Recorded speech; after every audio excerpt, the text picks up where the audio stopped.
नमस्कार, यो हो समाचारमा स्वागत छ। म कुलचन्द्र विष्ट, म रन्जु अधिकारी। सुरु गरौँ अहिलेसम्मका प्रमुख समाचारबाट।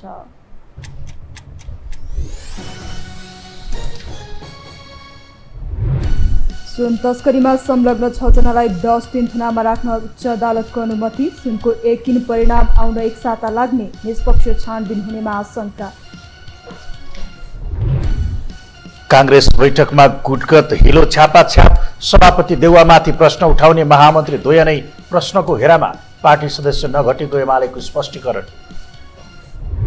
कर्मचारी प्रशासन भ्रष्टाचारको अखडा बन्दै, भ्रष्ट कर्मचारीले राजनीतिक संरक्षण, एकपछि अर्को संलग्नताले बदनाम कमाउँदै कर्मचारी। भारतमा महिलालाई निर्वस्त्र हिँडाएको घटनापछि राष्ट्र राजनीति तरङ्गित, सर्वोच्चले माग्यो सरकारको जवाफ, दोषीलाई कडा कारवाही गर्ने प्रधानमन्त्री मोदीको प्रतिबद्धता। र फिफा महिला विश्वकप फुटबलमा न्युजिल्यान्डको विजय सुरुवात, नर्वे 1-0 गोलले पराजित। आयोजक अस्ट्रेलिया र आयरल्यान्ड बीचको खेल जारी।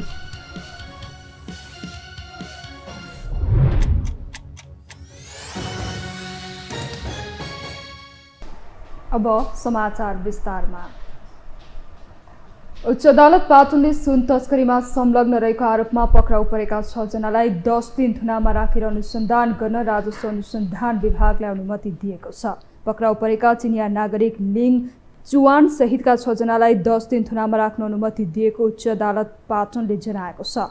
चुवानलाई नेपाल छाडेर जाने तयारीमा रहेका बेला त्रिभुवन अन्तर्राष्ट्रिय विमानस्थलबाट अध्यागमनले नियन्त्रणमा लिएर राजस्व अनुसन्धान विभागलाई बुझाएको छ। त्रिभुवन अन्तर्राष्ट्रिय विमानस्थल भन्सार कार्यालयको जाँच पास गरेर बाहिरिएको झण्डै 1 क्विन्टल सुन राजस्व अनुसन्धान विभागले बरामद गरेको थियो। त्यो सुन तस्करीमा संलग्न रहेको आरोपमा अहिलेसम्म 1 जना चिनिया सहित 6 जना पक्राउ परेका छन्।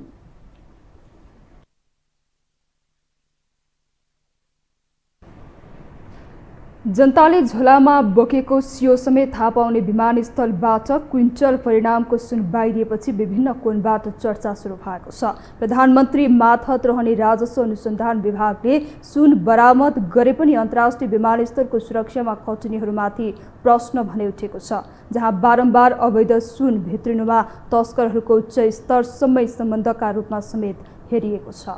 एक रिपोर्ट।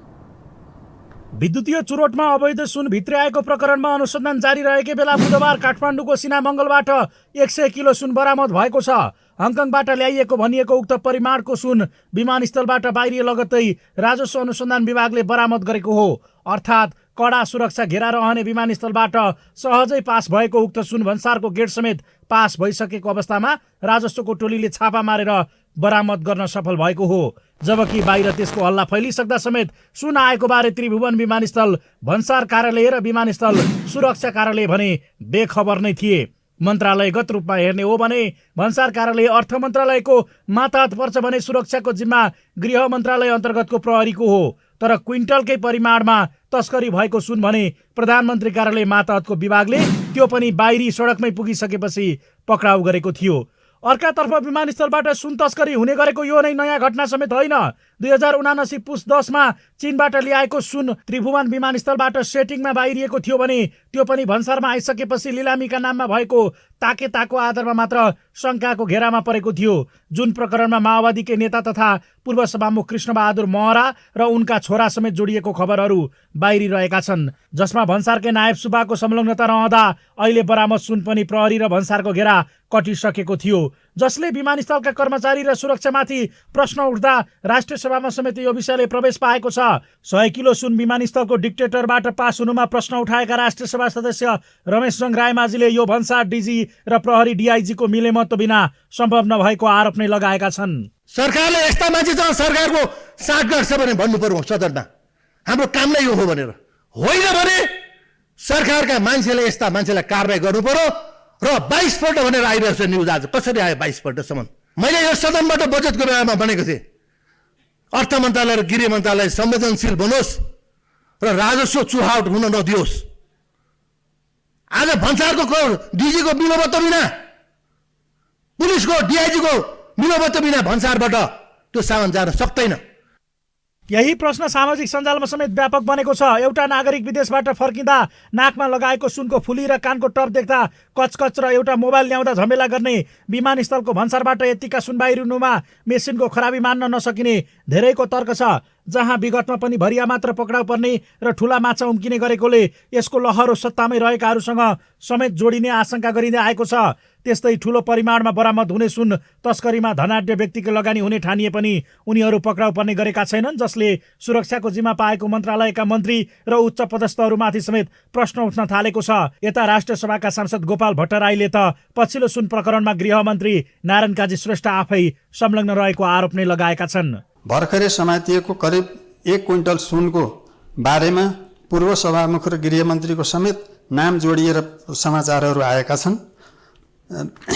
सुन भित्र्याउँदा मोटरसाइकल र स्कुटरको ब्रेक सु भनेर भन्सार भएको छ। यो 1-1.5 महिना यही प्रक्रियाबाट 4-5 पटकसम्म भित्रिएको भन्ने सुनिएको छ। अब निष्पक्ष छानबिन हुन्छ भनेर विश्वास गर्ने ठाउँ छैन, हेर्न बाँकी छ। यो प्रश्न राख्न चाहन्छु। पछिल्लो समय त्रिभुवन विमानस्थल र तस्करी पर्यावाची जस्तै बन्दै गएका छन्। यो प्रकरणको 100 केजी सुन प्रकरणकै अनुसन्धानका क्रममा समेत ब्रेक सु प्रयोग गरेर यसअघि नै 2200 केजी सुन तस्करी भएको हुन सक्ने नयाँ तथ्य बाहिर आएको छ। फलत अहिले सुन पक्राउ पर्नुलाई समेत सेटिङ नमिलेको परिणामका रूपमा हेर्नेहरूको कमी छैन।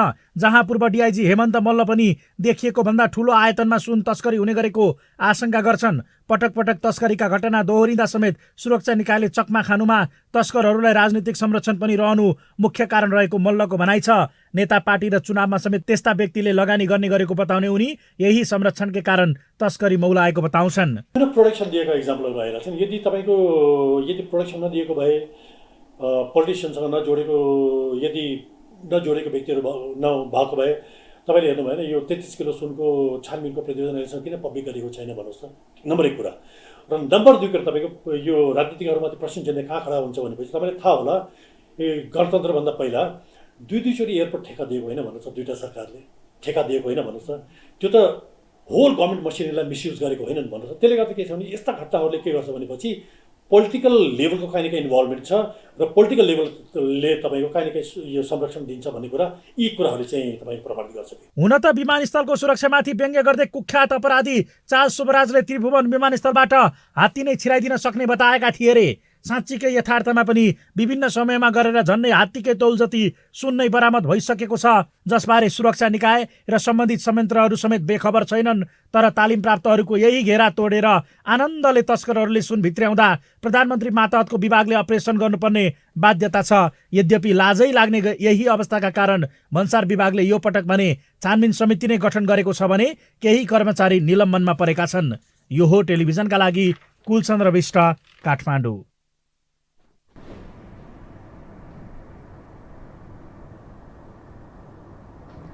पार्टीको 14औं महाधिवेशनबाट सभापति निर्वाचितपछि विधान विपरीत निर्णयहरू गर्दै अघि बढेको आरोप लागेका कांग्रेस सभापति शेरबहादुर देउवालाई केन्द्रीय समिति बैठक मलमपट्टी नै बनेको छ।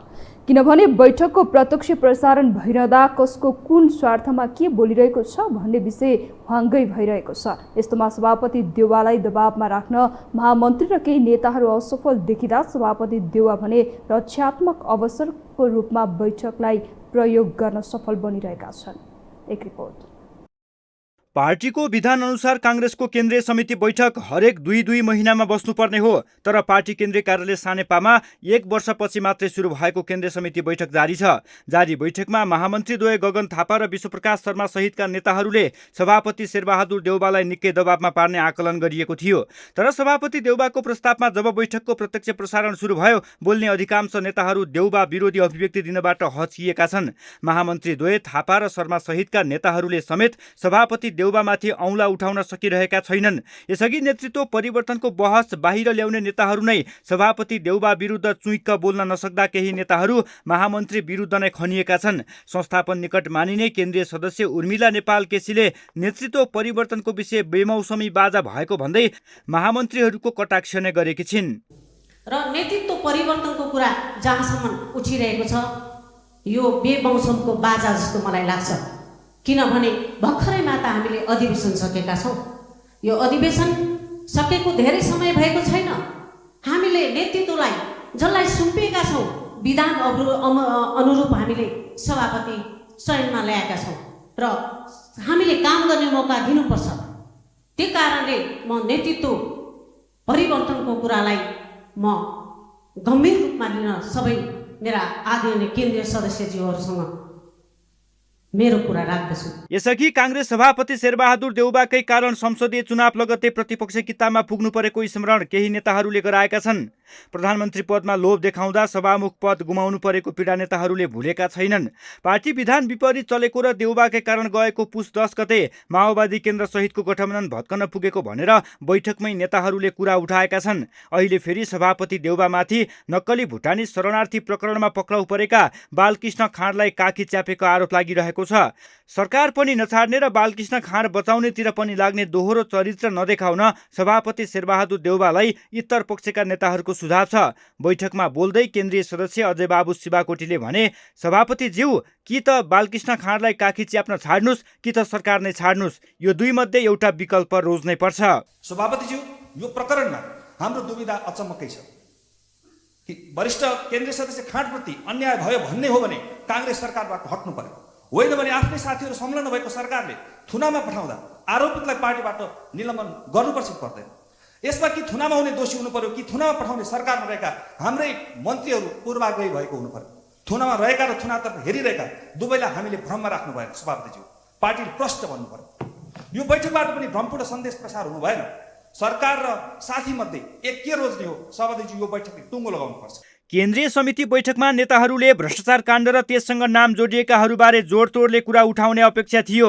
सभापति देउबाले विभिन्न काण्डमा पक्राउ परेकाहरूलाई पार्टीबाट निलम्बन नगरेकोमा सार्वजनिक मञ्चहरूमा विरोधका स्वरहरू सुनिएका थिए। तर पार्टीको आधिकारिक बैठकमा भने कुनै नेताहरूले यो विषयलाई जोडतोडले उठाएनन्। बरु यो बैठकले सभापति देउबाको कद थप एक तह बढाउने काम गरेको छ। आफूले के बोल्दैछु भन्ने कुरा आम नागरिकले प्रत्यक्ष हेरिरहेकोमा सोच विचार गरेर बोल्नुपर्ने बाध्यता नेताहरूलाई छ। बिहीबारको बैठकमा नेता सुरेन्द्र राज पाण्डेले सार्वजनिक मञ्चबाट संसदीय दलको नेता माग्दैमा नपाइने जवाफ दिए। यदि दलको नेता बन्ने रहर अझै नहराएको भए दलको कार्यालयमा गएर प्रक्रिया पुर्याएर नेतृत्व हत्याउन महामन्त्री थापालाई सुझाव दिए। सभापति हटाउने व्यवस्था पनि छ, संसदीय दलको व्यवस्था हटाउने व्यवस्था पनि छ, संसदीय व्यवस्था चुनिने व्यवस्था पनि छ। सबै हाम्रो विधानमा छ। विधानको प्र्याक्टिस गर्नलाई कसैले रोक्न सक्दैन र भोलिका दिनमा सबै काङ्ग्रेस एउटै हो। शेरबहादुर देउबा डुबेपछि गगन थापा पनि डुब्नुहुन्छ, सुरेन्द्र पाण्डे पनि डुब्छन्। त्यसैले सबै यो एउटै डुङ्गामा छौँ। यो डुङ्गालाई पार लाउनलाई कठिनाइ हाम्रो अगाडि देखिएको छ। यसलाई हामीले सामूहिक रूपमा नै कठिनाइलाई पार गर्ने हो। सानेपामा जारी बैठकमा पार्टीको वरिष्ठ नेता को हुने, पछिल्लो राजनीतिक गतिविधिमा काङ्ग्रेसको भूमिका के हो, भ्रष्टाचारका काण्डहरू एकपछि अर्को आइरहँदा यसमा पार्टीको खास कदम के हो लगायतका विषयमा पनि नेताहरूले नेतृत्वको ध्यानाकर्षण गराएका छन्। उसो त काङ्ग्रेस रूपान्तरण अभियानको प्रतिवेदन समेत बुझ्न नमानेका सभापति शेरबहादुर देउबाले बैठकमा उठेका विषयलाई सिरोपरि गरेर अघि बढ्नेमा भने शङ्कै छ। अहिलेको यो बैठक आफूमाथि लागेका केही दागहरू मेटाउने, केही भ्रमहरूलाई चिर्ने र स्वयं महामन्त्रीहरूकै मुख बन्द गराउने अस्त्रको रूपमा सभापति देउबाले प्रयोग गरिरहेको देखिन्छ। यो हो टेलिभिजनका लागि टेकमान साक्य, काठमाडौँ। अब बाँकी समाचार। 33 किलो सुनकाण्डको धन्दा चलाएका गोरे केन्द्रीय कारागारमा जीवन बिताइरहँदा त्यसैलाई मात खुवाउने गरी अर्को सुनकाण्ड बाहिरिएको छ। बुधबार बरामद गरिएको 100 किलो सुन नेपाली इतिहासमा अहिलेसम्मको ठूलो परिमाण हो। तस्करहरूले विभिन्न माध्यम र पटक पटक गरेर ठूलो परिमाणमा सुन भित्राए पनि एकै पटक 100 किलो भन्दा धेरै सुन भन्सार छरेर ल्याउन सफल भएको यो नै पहिलो घटना हो। एक रिपोर्ट। त्रिभुवन अन्तर्राष्ट्रिय विमानस्थलबाट जब जब अवैध सुन छिर्छ तब तब सबैले सम्झिने अनुहार हो चुडामणि उप्रेती गोरे। तर गोरे सेन्टर जेलको गोल घेरामा कैद रहेका बेला गोरेलाई नै मात खुवाउने अर्को सुन काण्ड बाहिरिएको छ। यसअघि तस्करीका शेर गोरेले फरिया प्रयोग गरेर सुन भित्र्याए पनि बुधबार बरामद सुन सिधै कार्गो मार्फत हङकङबाट काठमाडौँ आएको हो। सुन तस्करीमा शेर देखिएका गोरे भन्दा अर्को सभा शेर तस्करले जेलमा रहेका गोरेलाई समेत जिब्रो टोक्ने बनाउने गरी सुन भित्र्याएको भेद खुलेको छ। गोरेको धन्दा र कुख्यात बिकिनी किल्लर चार्ल्स शोभराजको बोलीमा बल पुग्ने गरी त्रिभुवन अन्तर्राष्ट्रिय विमानस्थलबाट एकैपटक 1 क्विन्टल भन्दा बढी सुन तस्करी भएको छ। चार्ल्स शोभराजले ताक परे नेपालको विमानस्थलबाट हात्ती छिराइदिने चुनौती दिएका थिए। बुधबार बरामद सुनको परिदृश्यले शोभराजको बोली सत्य साबित भएको छ। उपकरण, प्रहरी र कर्मचारीको चौघेराबाट सेटिङमा 1 क्विन्टल बढी सुन तस्करी भएपछि शोभराजको बोली पुष्टि भएको हो। बुधबार पक्राउ परेको सुन नेपाली इतिहासमा अहिलेसम्मको सबैभन्दा ठुलो सुनकाण्ड हो। तस्करहरूले विभिन्न माध्यम र पटक पटक गरेर ठुलो परिमाणमा सुन भित्र्याए पनि एकैपटक 100 किलो माथि सुन छिराएका थिएनन्। सोमबारबाट विमानस्थलमा नयाँ रेकर्ड दर्ज भएको छ। सुन छिर्छ भन्ने कुरा पटक पटक पुष्टि भए पनि 100 किलो माथि नै छिर्छ भन्ने रेकर्ड सोमबारबाट दर्ज भएको हो। यो देशका लागि निकै विडम्बनापूर्ण हो। र मैले जहिले पनि भन्दै आएको के भनेपछि सुनिया कुडेर पनि आउँछ, सुनिया उडेर पनि आउँछ र सुनिया के भनेपछि तपाईँको हिँडेर पनि आउँछ होइन। र अब हामीले नेपाल सरकारले यसलाई कम्प्लिटली जिरो चाहिँ गर्न सकिँदैन, तर नियन्त्रण गर्नको लागि जे उपाय अपनाउनु पर्ने हो त्यहाँ चाहिँ नेपाल सरकार चुकेको जस्तो लाग्छ मलाई। पहिलादेखि पनि चुकेको थियो, अहिले चुकिरहेको छ। नेपालमा बहुचर्चित सुनकाण्डका रूपमा आजभन्दा 5 वर्ष अगाडि 2075 सालमा मुद्दा चलेको 33.5 केजी सुनलाई लिने गरिन्छ। युएईबाट त्रिभुवन अन्तर्राष्ट्रिय विमानस्थल हुँदै आएको तस्करीको 33.5 केजी सुन सम्बन्धित व्यक्तिसम्म नपुगी गायब भएको थियो। भरिया उर्लाबारीका सनम साक्यको हत्यासँगै सुन हराएको पुष्टि भयो। त्यही घटनामा अभियुक्त गोरे जेलमा छन्। तत्कालीन समयमा गठित समितिले 4.5 वर्षमा झन्डै 38 क्विन्टल सुन तस्करी भएको निष्कर्ष निकालेको थियो। गोरेको जेल यात्रासँगै मत्थर भएको सुन तस्करीको श्रृङ्खला बुधबार फेरि एकाएक तातिएको छ।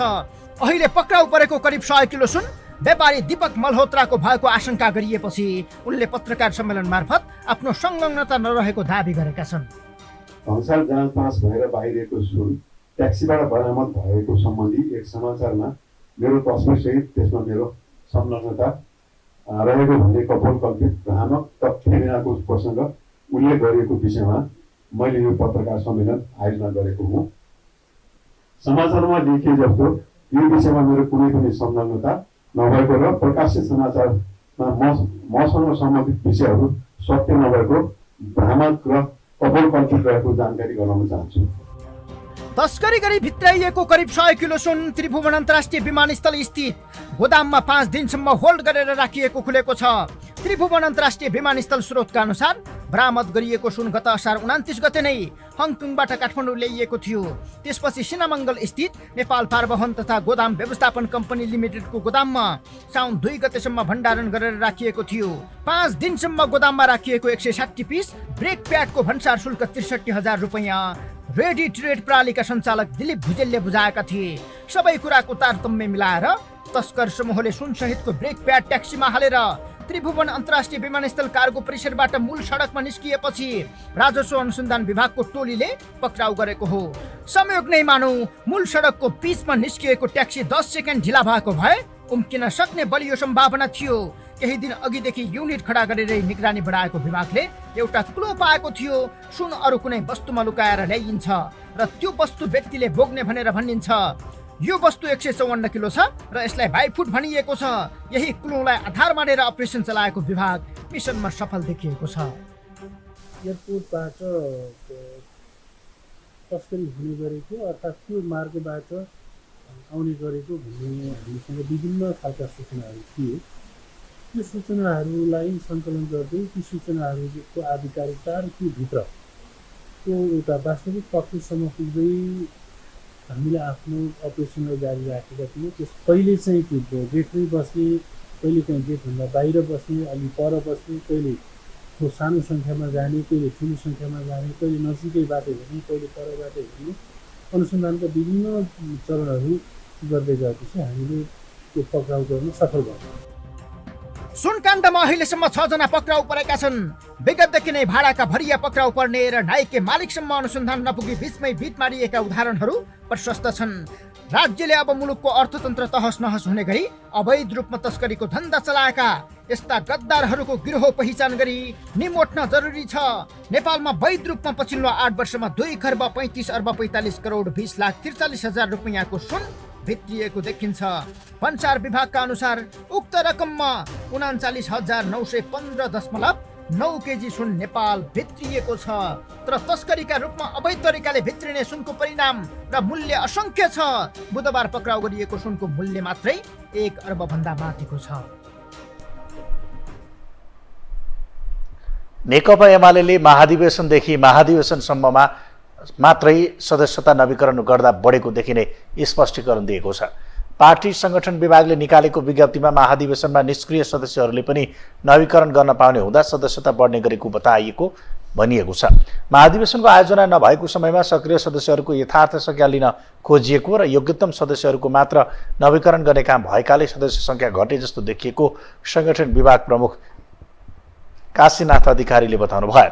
10औं महाधिवेशनका बेला रहेको त्रुटिलाई पनि सच्याउन खोज्दा सदस्य संख्या घटेको देखिएको एमालेको दाबी छ।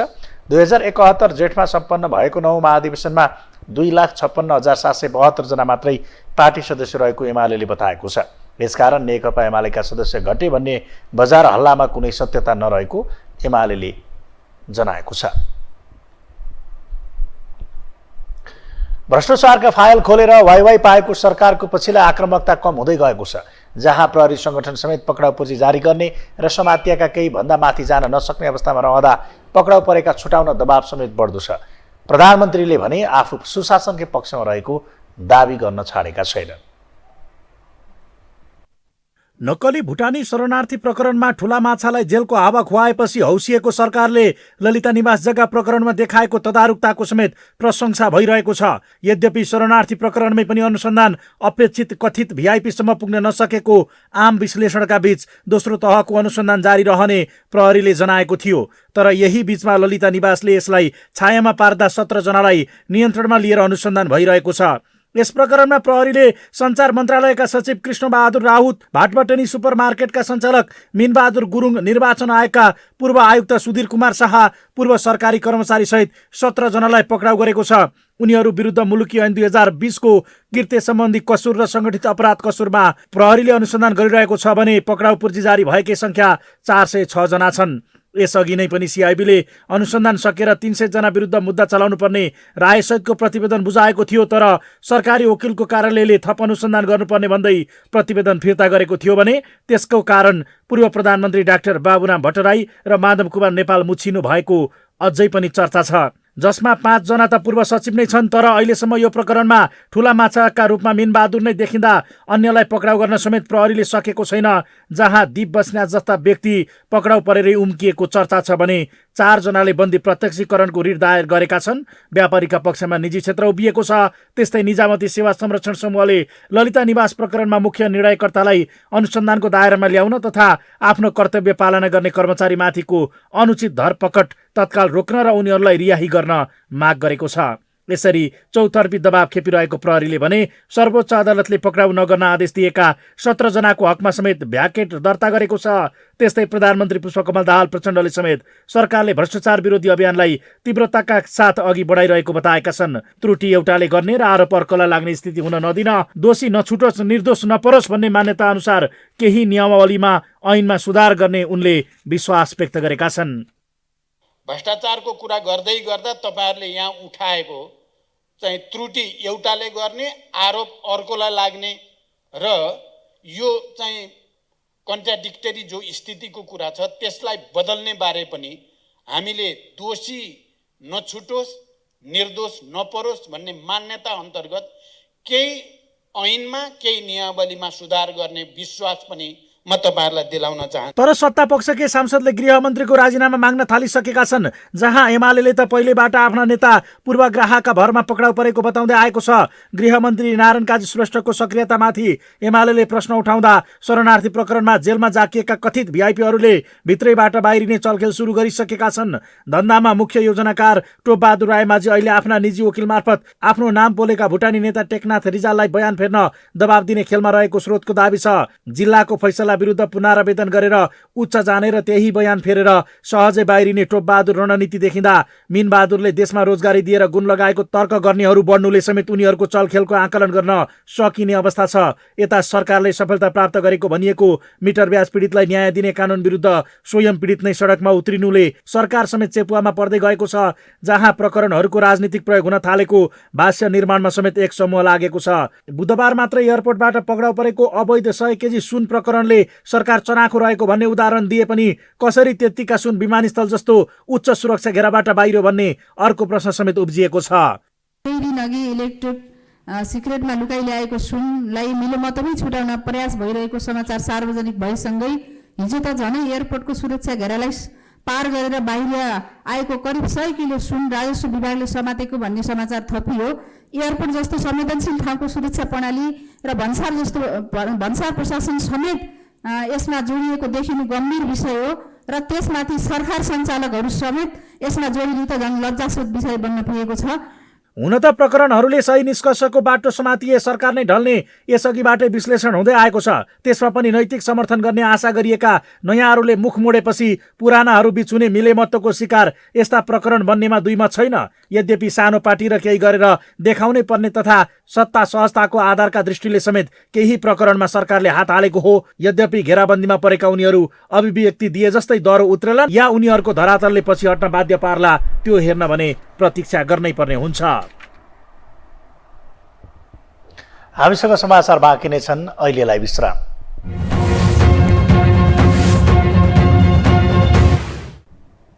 विश्रामपछि स्वागत छ। अब बाँकी समाचार। स्थायी सरकारको रूपमा रहेको कर्मचारी प्रशासन संस्थागत भ्रष्टाचारको अखडा बनिरहेको छ। राजनीतिक संरक्षणमै हुने नीतिगत भ्रष्टाचार जन्य घटनामा कर्मचारी संयन्त्र कति लिप्त छ, पछिल्ला केही भ्रष्टाचारका घटना नियाले पुग्छ।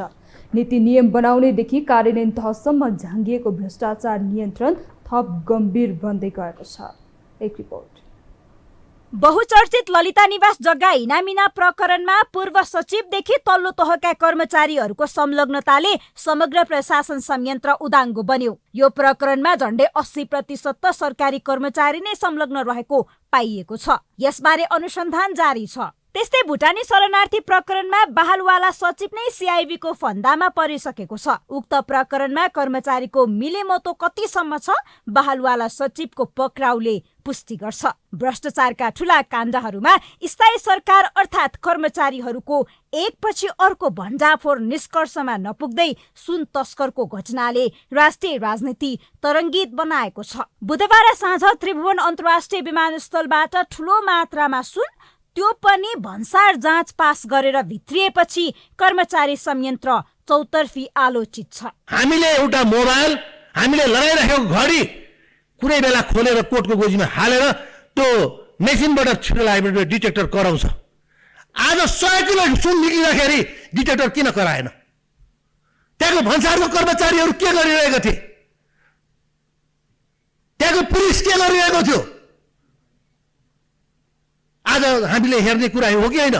हामीलाई लाज हुन्छ कि हुँदैन? सेवा प्रवाहमा आलटाल, ढिला सुस्ती, मोलमोलाइमा कर्मचारी कम छैन। कर्मचारी संयन्त्रको सेवा प्रवाहमा नागरिकको वितृष्णा बढ्दो छ। जनतासँग प्रत्यक्ष सरोकार राख्ने, दैनिक जनतासँग ठोकिने कर्मचारी अझ बढी बदनाम छन्। पैसा नलिकन ओरको फाइल पर नसार्ने आरोप नयाँ होइन। साना ठूला भ्रष्टाचार प्रकरणमा होस् या अख्तियार दुरुपयोग अनुसन्धान आयोगमा पर्ने उजुरी, नेपालको कर्मचारी तन्त्र चुर्लुममा भ्रष्टाचारमा डुबेको स्पष्ट हुन्छ। अकुत सम्पत्ति आर्जन गरेको अभियोगमा कर्मचारीहरू पक्राउ पर्ने क्रम नरोकिनुले पनि उनीहरू भ्रष्टाचारमा संलग्न हुन छाडेका छैनन् भन्ने प्रश्न हुन्छ। यस्तोमा भ्रष्टाचारमा तानिएका कर्मचारीको बचावटमा कर्मचारी संगठनहरू पनि सप्रमाण उपस्थित हुन सकिरहेको छैन। नेपाल सरकारको सबैभन्दा नीति निर्माणको अर्थात् चाहिँ नीति कार्यान्वयनको चाहिँ प्रमुख चाहिँ ठाउँमा रहेको जो सचिव हुनुहुन्छ, उहाँलाई त्यो ढङ्गले नल्याउँदाखेरि हुन्थ्यो। कानुनको दायराभित्र हुनुपर्छ र निर्दोष मान्छेहरूलाई चाहिँ त्यसरी के अरे एउटा धरपकड गरिनु हुन्न। दोषी जो छ, दोषी चाहिँ जोसुकै कर्मचारी भए पनि त्यहाँ चाहिँ कानुनको दायरामा लिनुपर्छ। एकाध बाहेक सामान्य सुविधा र तलबी कर्मचारीहरूको उठबस, लवाई खवाई, आर्थिक सामाजिक जीवनशैलीले कर्मचारीहरूको नियत निर्क्योल हुने गर्दछ। तथापि कर्मचारीहरू मात्र नभई राजनीतिक संरक्षणमा भ्रष्टाचार मौलाएको बुझाइ धेरैको छ। चोखो त कोही पनि देखिएन होइन। कर्मचारी तन्त्र पनि त्यस्तै होला, अथवा त्यहाँभित्रको मध्यस्थकर्ता अथवा त्यो नीतिलाई प्रभाव पार्न सक्ने यदि ठुलो ठुलो कुराहरूमा त तपाईँको चाहिँ ठुलो ठुलो करप्सनमा चाहिँ तपाईँको एउटा व्यक्ति दुईवटा व्यक्ति मात्रै संलग्न भएर हुँदैन, त्यहाँ ठुलो समूह नै संलग्न हुन्छ, सङ्गठनै संलग्न भएको हुन्छ। चरुवा अथवा चाहिँ पदस्थापना, जिम्मेवारी अथवा चाहिँ नियुक्ति, ठुला पदहरूमा नियुक्तिको कुराहरूले गर्दाखेरि चाहिँ तपाईँको चाहिँ कर्मचारी तन्त्र चाहिँ बिस्तारै चाहिँ आफ्नो पेसागत निष्ठा र नैतिकता गुमाउँदैछ। त्यो गुमाएको कारणबाट चाहिँ तपाईँको चाहिँ यदि पेसागत नैतिकता र निष्ठा कर्मचारी तन्त्रले गुमाउँछ, त्यो बेलामा उनले सही सल्लाह पनि दिन सक्दैन राजनीतिक कार्यकारीलाई, अनि राजनीतिक कार्यकारीले झन् बढी कर्मचारीलाई खेलाउन सुरु गर्छ। अहिले भएको चाहिँ त्यही नै हो। मुलुकको राजनीति लगातार विकृत उन्मुख छ भने राजनीतिक संरक्षणमा स्थायी सरकारको रूपमा रहेको कर्मचारी तन्त्र समेत विकृत हुनु डरलाग्दो अवस्था हो। कर्मचारीलाई भ्रष्ट बनाउनुमा समाजका सबै वर्ग तह तबकाका मानिसहरूको हात छ। सबैभन्दा जिम्मेवार राजनीतिक नेतृत्व छ। राजनीतिक संयन्त्र नसुध्रिए, प्रशासन संयन्त्रले अलिकति पनि लज्जाबोध नगरे, जति नै भ्रष्टाचार नियन्त्रणको नारा लगाए पनि भ्रष्टाचार नियन्त्रण नारामै सीमित रहने स्पष्ट छ। यो हो टेलिभिजनका लागि क्यामेरामा सिर श्रेष्ठका साथमा निम्लेकी शेर्पा, काठमाडौँ। राष्ट्रिय सभाका सांसद वामदेव गौतमले नेपाली सेनाको संख्या घटाउने प्रस्तावप्रति आपत्ति जनाउनु भएको छ। पूर्व उप प्रधानमन्त्री समेत रहनुभएका गौतमले राष्ट्र र जनतालाई स्वतन्त्रतापूर्वक बाँच्न पाउने अधिकार दिलाएको नेपाली सेनाको संख्यालाई घटाउने कुरा उसको अपमान बाहेक केही हुन नसक्ने तर्क समेत गर्नुभयो। आज राष्ट्रिय सभाको बैठकमा विशेष समय लिएर बोल्दै उहाँले नेपाली सेनाको संख्या कायम राख्दै औद्योगिक क्षेत्र र कृषि क्षेत्रको उत्पादन वृद्धिका लागि 2 लाख सेना थप गर्नुपर्ने प्रस्ताव समेत गर्नुभयो। त्यसो गरियो भने नेपाली सेनाले आगामी 5 वर्षभित्र नेपाललाई आत्मनिर्भर मात्रै बनाउने नभई विदेश निर्यात गर्ने मुलुकको स्तरमा पुर्याउने सांसद गौतमले तर्क समेत गर्नुभयो।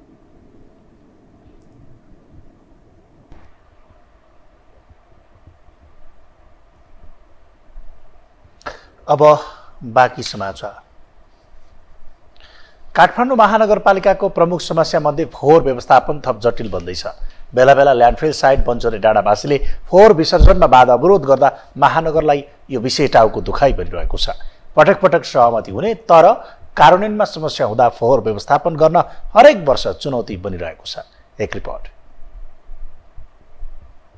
फोहोर व्यवस्थापनको चुनौती काठमाडौँ महानगरपालिकाका लागि नौलो समस्या होइन। यसअघिका वर्षहरूमा समेत ल्यान्डफिल साइटका बासिन्दाहरूको चित्त बुझाउन नसक्दा ठुलै पैठेजौरी खिल्नु परेको थियो। समस्या समाधानका लागि महानगरपालिका, केन्द्र सरकार र स्थानीय प्रतिनिधिबीच पटक पटक वार्ताहरू पनि नभएको होइन। तर यो वर्ष समेत यो समस्याले काठमाडौँ महानगरपालिकालाई छाडेन। काठमाडौँ उपत्यकाको फोहोर मैला व्यवस्थापन हुँदै आएको बन्चरे डाँडामा केही दिनदेखि दुर्गन्ध फैलिएको भन्दै स्थानीयले फोहोर बोक्ने गाडी रोकेर सङ्घर्ष सुरु गरेका छन्। प्रभावित स्थानीयवासीले फोहोर विसर्जनमा अडचन थापेपछि समस्या सम्बोधन गर्न भन्दै फोहोरबाट फैलिएको दुर्गन्धलाई न्यूनीकरण गर्न सिंहदरबार स्थित बन्चरे डाँडावासी र शहरी विकास मन्त्रालयबीच भएको वार्ता समेत विफल भएको छ। बुधबार मन्त्रालयमा मन्त्री सीता गुरुङ र स्थानीय जनप्रतिनिधिहरू बीचको बैठकमा काठमाडौँ महानगरपालिकाका प्रतिनिधि सहभागी नहुँदा छलफलले कुनै निष्कर्ष निकाल्न सकेन। यो बन्चरे डाँडामा फोहोर मैला व्यवस्थापन कसरी गर्न सकिन्छ र त्यहाँ फोहोर मैला अहिले व्यवस्थापनको कारणबाट फैलिएका दुर्गन्धहरूलाई कसरी न्यूनीकरण गर्न सकिन्छ भन्ने सन्दर्भमा प्रारम्भिक छलफल गऱ्यौँ र निचोडमा हामी पुग्न बाँकी नै छ। निचोडमा पुग्नको लागि महानगरपालिकाको यसमा सहभागिता थिएन र अहिले हामीले फेरि महानगरपालिकाको प्रमुख प्रशासक अधिकारीलाई बोलाएका छौँ र हामी उहाँसँग छलफलपछि एउटा निचोडमा तत्काल भोलिदेखि नै के गर्ने भन्ने एउटा निचोडमा पुग्छौँ। ल्यान्डफिल साइटबाट 1 किलोमिटरसम्म झिङ्गाहरू फैलिन थालेको छ। दुर्गन्ध पनि त्यस्तै छ। खानामा बस्नदेखि स्वास्थ्यमा पनि त्यत्तिकै असर देखिन थालेका छन्। आफूहरूको स्वास्थ्यमा गम्भीर खेलवाड भएको भन्दै उनीहरू फेरि सरकारवाला गुहार्न थालेका छन्। फोहोर विसर्जन गरेपछि माटोले क्यापिङ गर्नुपर्ने भए पनि त्यसै छोडिदिँदा त्यसको दुर्गन्धले गाउँ नै चपेटामा पर्न बाध्य छ। अव्यवस्थित फोहोरलाई तत्काल व्यवस्थापन गर्ने सरकारको प्रतिबद्धता छ। झिङ्गा नियन्त्रणलाई नै सरकारले प्राथमिकतामा राखेको छ। फोहोर व्यवस्थापनको लागि सधैँ लडाइँ गर्ने भन्दा पनि अब एकपटक सम्बोधन गर्न समय दिने मनस्थितिमा स्थानीय छन्। यद्यपि फोहोर विसर्जन गरेको ठाउँमा उचित व्यवस्थापन नगरी फोहोर लान नदिने स्थानीयको अडान छ। जाँदैन होइन, त्यो फोहोरलाई एकदम सम्म बनाएर त्यसलाई क्यापिङ गरिन्छ। क्यापिङ गरेपछि मात्रै गाडी जान दिने गरी सहमति भएको छ।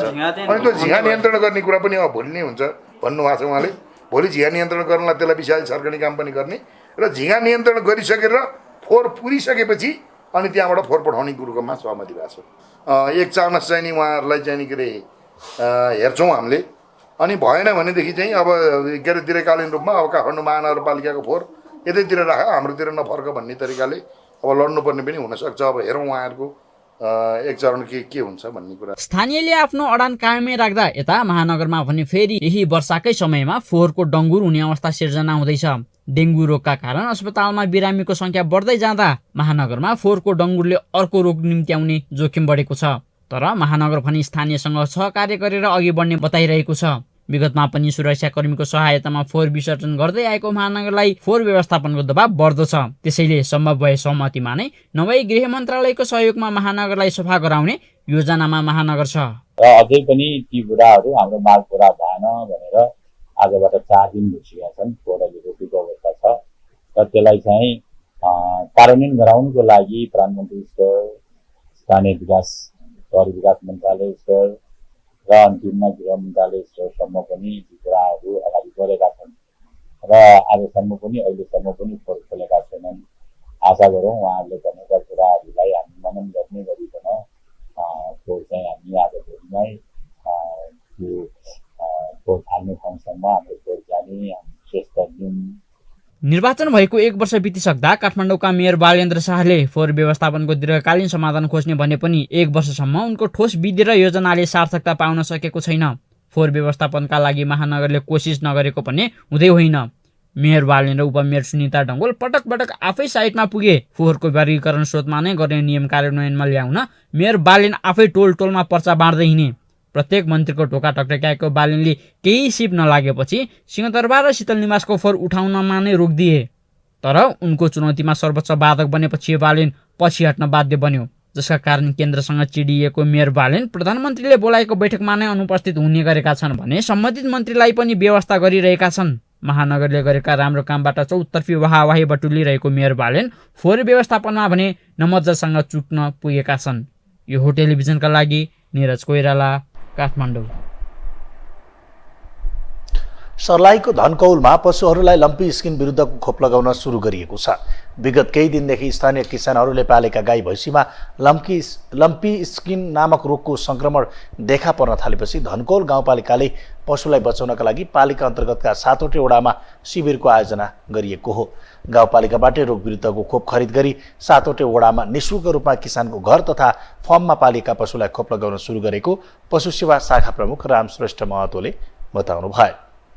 पालिका में फैल गए खुशी की बात है कि गाँवपालिका की तरफ से 2000 डोज मोटामोटी 4 लाख रुपया बराबर के वैक्सीन हम सब यहाँ ला के आज शुरू कैले छी।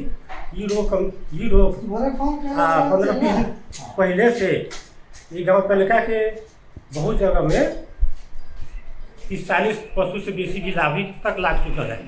एक के लिए जरा लागल हम सब नहीं लगेबै, जरा न लागल है वो सबके पूरा हम सब जते टाइम लागे जते दिन लागे हम सब पूरे सब पशु के वैक्सीन लगाबे जा रहल छी। 7वटा वडा रहेको धनकौल गाउँपालिकामा प्रत्येक वडामा 2-2 दिन गरी खोप लगाउने कार्यक्रम रहेको पशु सेवा शाखाले जनाएको छ। अब पालो आर्थिक समाचारको।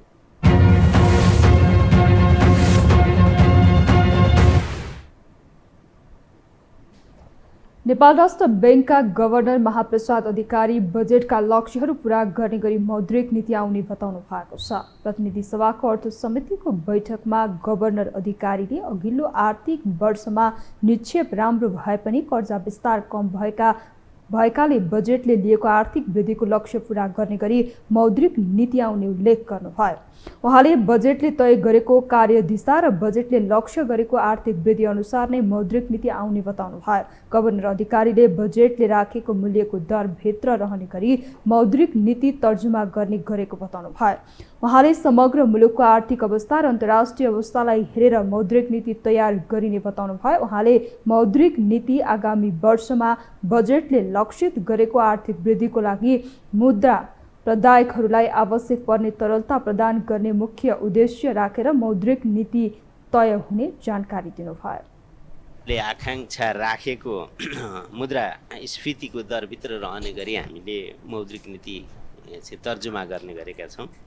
यो सिलसिलामा समग्र कन्टेक्स्ट राष्ट्रिय आर्थिक अवस्था के कसो छ, अन्तर्राष्ट्रिय परिवेश के कसो छ, त्यो सबै कुरालाई ख्याल गरेर हामी मौद्रिक नीति तर्जुमा गर्ने गर्छौँ। खास गरी मौद्रिक नीतिको खास नीतिगत व्यवस्था समग्रमा आगामी वर्षमा बजेटले लक्षित गरेको आर्थिक वृद्धिको लागि आवश्यक के कस्तो मुद्रा प्रदाय अर्थात् एउटा मनिटरी एक्सपान्सन हुनुपर्ने हो, त्यसको लागि आवश्यक तरलताको व्यवस्थापन गर्ने चाहिँ मुख्य उद्देश्य लिएर मौद्रिक नीति तय हुन्छ।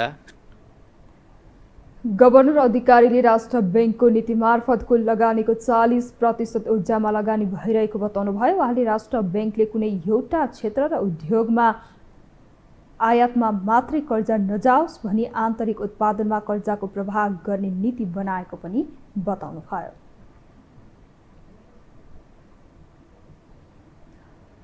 लगातार 5 दिनसम्म बढेको शेयर बजार आज बिहिबार भने सामान्य घटेको छ। शेयर बजार परिसूचक नेप्से आज 1.31 अङ्कले घटेर 2163.92 बिन्दुमा झरेको छ। आज फाइनान्स, होटल, लगानी, बिमा, म्युचुअल फन्ड र अन्य समूहको शेयर घटेको छ भने अरू समूहको शेयर सामान्य बढेको छ। आज सबैभन्दा धेरै सिटिजन्स म्युचुअल फन्ड र कुमारी इक्विटी फन्डको शेयर 10%ले घटेको छ। समग्रमा बजार घटे पनि विशाल बजार कम्पनी र लिबर्टी इनर्जी कम्पनीको शेयर 10%ले बढेको छ।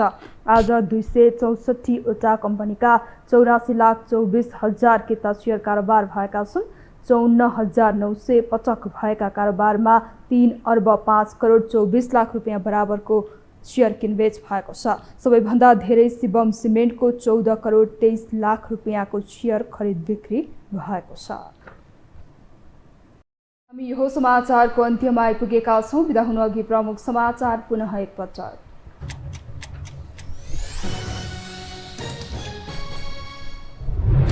सुन तस्करीमा संलग्न 6 जनालाई 10 दिन थुनामा राख्न उच्च अदालतको अनुमति। सुनको यकिन परिणाम आउन 1 साता लाग्ने, निष्पक्ष छानबिन हुनेमा आशंका। कांग्रेस बैठकमा गुटगत हिलो छापाछाप, सभापति देउवामाथि प्रश्न उठाउने महामन्त्री दुईया नै प्रश्नको घेरामा, पार्टी सदस्य नघटेको एमालेको स्पष्टीकरण। कर्मचारी प्रशासनले भ्रष्टाचारको अखडा बन्दै भ्रष्ट कर्मचारीलाई राजनीतिक संरक्षण, एकपछि अर्को संलग्नताले कर्मचारीहरूको विश्वास गुम्दै।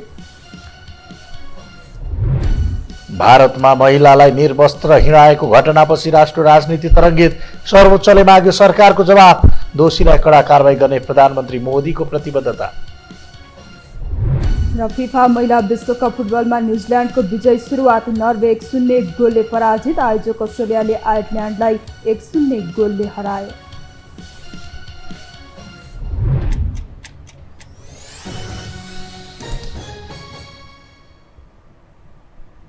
हवस् त यो समाचार सकियो। समाचार बुलेटिनका साथै यो टेलिभिजनका सम्पूर्ण कार्यक्रम यो टेलिभिजन.com, यो खबर.com, युट्युब र फेसबुकमा पनि पढ्न र हेर्न सक्नुहुनेछ। मोबाइलमा यो टिभी एप डाउनलोड गरी हामीलाई प्रत्यक्ष हेर्न सक्नुहुनेछ। तथ्यसहितको निष्पक्ष समाचार तथा मनोरञ्जनका लागि हेर्दै रहनुहोला यो टेलिभिजन। नमस्कार।